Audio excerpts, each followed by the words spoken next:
এবারে দেখো 6 দাগের অঙ্কটা।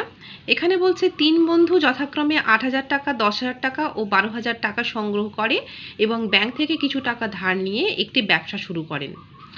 বছরের শেষে তারা দেখলেন যে 13,400 টাকা তাদের লাভ হয়েছে। সেই টাকা থেকে ব্যাংকের বছরে কিস্তি হচ্ছে 5,000 টাকা, সেটাকে শোধ দেওয়ার পর বাকি যে টাকাটা পড়ে থাকে সেটা তারা তাদের মূলধন অনুপাতে ভাগ করে নিলেন। তাহলে লভ্যাংশ থেকে কে কত টাকা করে পেলেন সেটা তোমাদেরকে এখানে বের করতে বলেছে। তাহলে 3 বন্ধুর মূলধনের যে অনুপাত, অর্থাৎ এখানে তোমাদেরকে দিয়ে দিয়েছে একটা হচ্ছে 8,000, 10,000 আর 12,000। তাহলে 3 বন্ধুর মূলধনের অনুপাত কি হবে? 8,000 ইস টু 10,000 ইস টু 12, 12,000। ঠিক আছে, তাহলে এখান থেকে কি পাওয়া গেল? 4:5:6। এবার তাহলে প্রথম বন্ধুর মূলধনের আনুপাতিক তাহলে ভাগহার হচ্ছে 5/15, 4/15। ঠিক আছে, দ্বিতীয় বন্ধুর তাহলে মূলধনের আনুপাতিক ভাগহার হচ্ছে 5/15। নেক্সট হচ্ছে তৃতীয় বন্ধুর হচ্ছে আনুপাতিক ভাগহার হচ্ছে 6/15। এবার তোমাদের যে মোট টাকা কত লাভ হয়েছে না, ব্যবসায়ী মোট যেটা লাভ হয়েছে সেটা হচ্ছে 13,400 টাকা। ব্যাংকে তাহলে কত টাকা শোধ দিতে হবে? ব্যাংকে শোধ দিতে হবে তোমাদের এখানে বলে দিয়েছে 5,000 টাকা। তাহলে এই 13,400 থেকে তাহলে প্রথমে আমরা কি করব? 5,000 টাকা মাইনাস করব।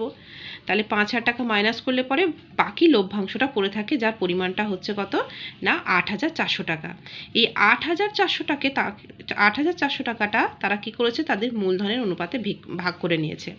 ঠিক আছে, তাহলে মূলধনের অনুপাতে ভাগ করলে পরে প্রত্যেকে তাহলে যে টাকাটা পাবে সেটার কি হচ্ছে দেখো না, 8,400 টাকার মধ্যে তাহলে প্রথম বন্ধু কত পাবে? প্রথম বন্ধুর আনুপাতিক ভাগহার হচ্ছে 4/15।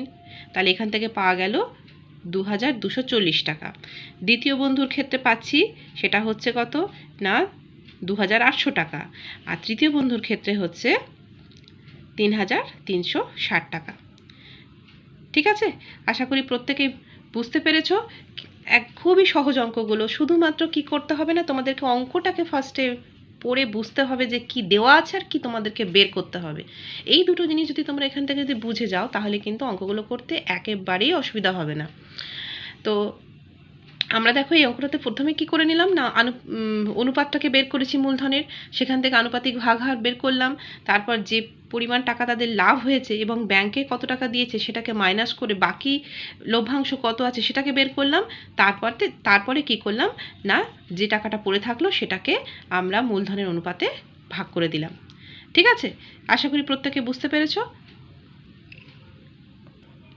এবার তোমাদের কাজ হলো অঙ্কটা ভালো করে আরেকবার বুঝবে, বোঝার পরে খাতাতে তুলবে, নিজেদের মতো করে খাতাতে তুলবে। এই নয় কি যে আমি এভাবেই লিখেছি বলে এইভাবেই তোমাদেরকে করতে হবে, সেটা নয়। কিন্তু তোমরা তোমাদের মতো করে গুছিয়ে লিখতে পারো, কিন্তু অবশ্যই উত্তর লিখবে। পাটিগণিতের কিন্তু প্রত্যেকটা অঙ্ক করার পরে কিন্তু উত্তর লিখতে হয়। হ্যাঁ, তোমরা কিন্তু উত্তরটা নিজেরা লিখে ফেলো। ঠিক আছে।